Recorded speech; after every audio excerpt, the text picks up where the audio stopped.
Hi guys, it's Miko Martinez, and in this video, I'm going to show you 3 simple steps to crush Shopify SEO. Shopify SEO is actually not that complicated, and you can get some pretty good results just by doing these 3 simple steps that I'm going to outline and explain in this video. If you don't know who I am a Shopify SEO expert. I've been in the SEO industry for over 6 years now.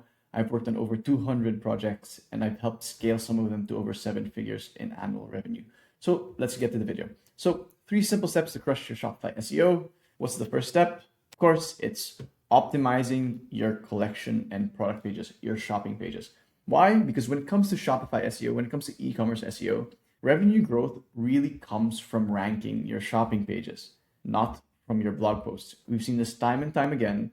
Blog posts can drive traffic, but they won't really drive as much conversions as your shopping pages. So optimizing your shopping pages is key for SEO. So how do we do that? So number one, you nail the basics, right? You optimize the key SEO elements for SEO, your title tag, URL, and H1. That's true for both your collection pages and your product pages, right? Title tag, H1, URL, you want to have your target keyword in all of these areas. Title tag up to 60 characters. You can use modifiers like buy, online, shop, because there's a lot of space on your title tag. H1, ideally you just make your H1 your target keyword. So if it's vegan protein powder like this, just make your H1 vegan protein powder, right? Keep it simple like that. And your URL is the same. You want to keep the URL short. If your collection page is vegan protein powder, you want to make your URL just vegan protein powder. Same thing with the product pages. Tag is the same. You want your target keyword in the title tag, H1 and URL.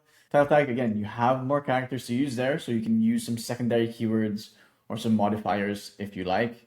H1 and URL, keep it short.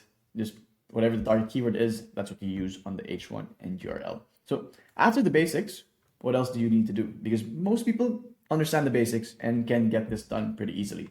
What else do you need to do? You need to add more content to your shopping pages. Why? Because there's a clear link between the amount of content you have and higher rankings, right? And you want to make sure it's good, relevant content. You don't want to just put fluff on these pages, because good content increases relevance and helps search engines understand what the page is about, right?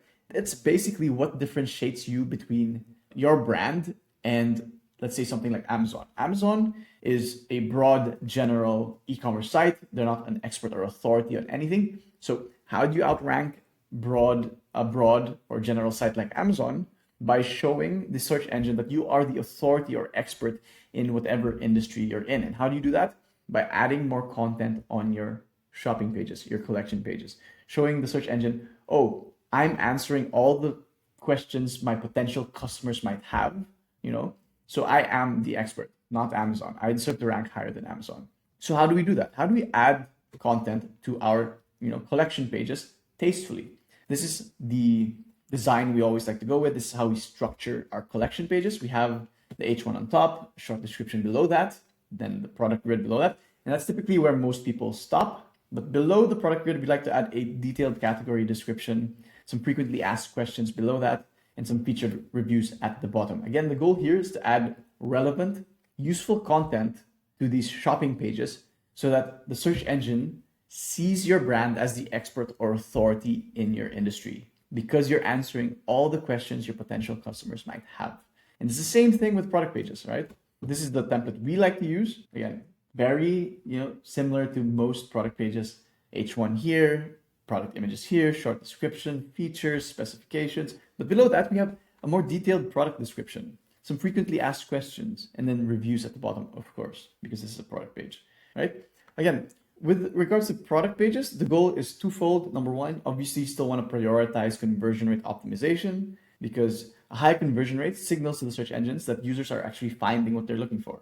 And number two, again, you want to add content, because you want to show the search engine that you are the expert or authority in your niche, okay? So that's what we would do. That's the first step. Optimize your collection and product pages for SEO, okay? And by the way, these are our trainings on Shopify SEO. We have a full masterclass on from A to Z of how to optimize your Shopify store for SEO. It's available in our school community. I'll leave a link in the description, so if you want to check that out. Okay. So next step is Next step is we like to publish supporting blog content. As I mentioned in the previous step, blog content won't drive much revenue growth.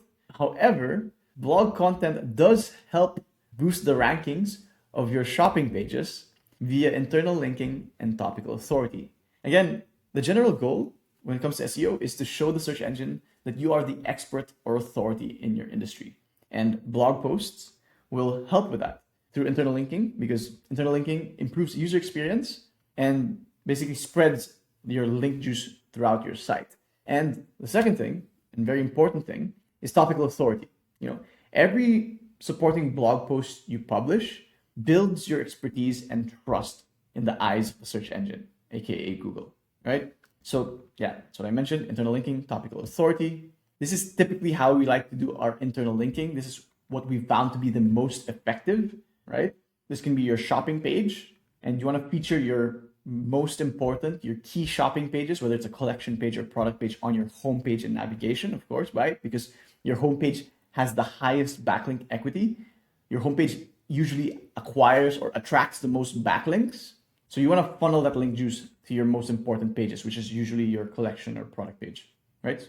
That's pretty easy to understand. And then you have the supporting blog content that all internally links to your key shopping pages, right? Again, the goal here is to funnel all that link juice to the pages you actually want to rank, whether that's your collection pages or your product pages. And then the blog posts all internally link to one another.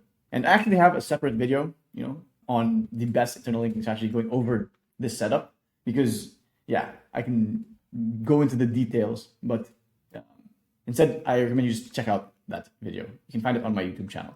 Okay, so yeah, that's step 2. And the last step, and probably one of the most important steps that people tend to skip because it's a little difficult, is of course build quality backlinks. Backlinks are still a top ranking factor for these search engines. With content becoming commoditized because of AI, there's very little difference between content now, especially if two sites are batting out and they're all doing good research, publishing good content. Backlinks really make the difference, right? And backlinks are still the engine behind SEO. When there's not much difference between content, backlinks are going to make the difference. And if you're in a competitive industry with high search volume keywords, high value keywords, you need a smart link building strategy. So what I suggest is you diversify your approach. These are the best link building strategies, in my opinion, from most to least effective. Digital PR, you should be doing digital PR, especially today. Super powerful. It's incredibly effective. And there's so many case studies showing how effective digital PR is. So you definitely need to be doing some digital PR.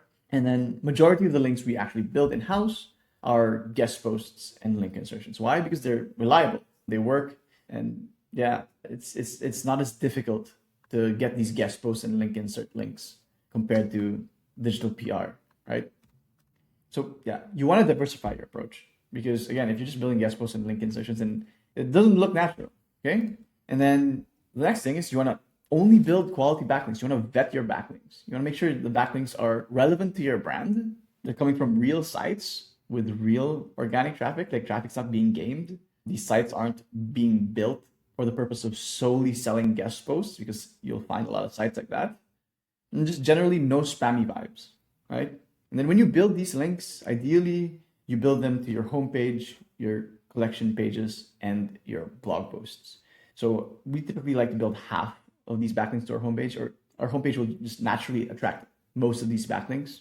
And then the rest will go to collection pages, the collection pages that we want to rank, and blog posts. You see, I didn't mention product pages, and the reason behind that is because product pages are a little tricky. Products can be discontinued, and if they're discontinued, then yeah, that affects link longevity. And there are affiliate programs that end up with a lot of products getting a lot of backlinks, and so the search engine kind of typically ignores backlinks to product pages. So yeah, I would just build them to the homepage, collection pages, and blog posts. Well, I would focus on that. But yeah, you can get away with building a few backlinks to product pages, especially if they're really important. Yeah, that's it. Those are the 3 steps. They're simple, but they're actually not that easy to execute, right?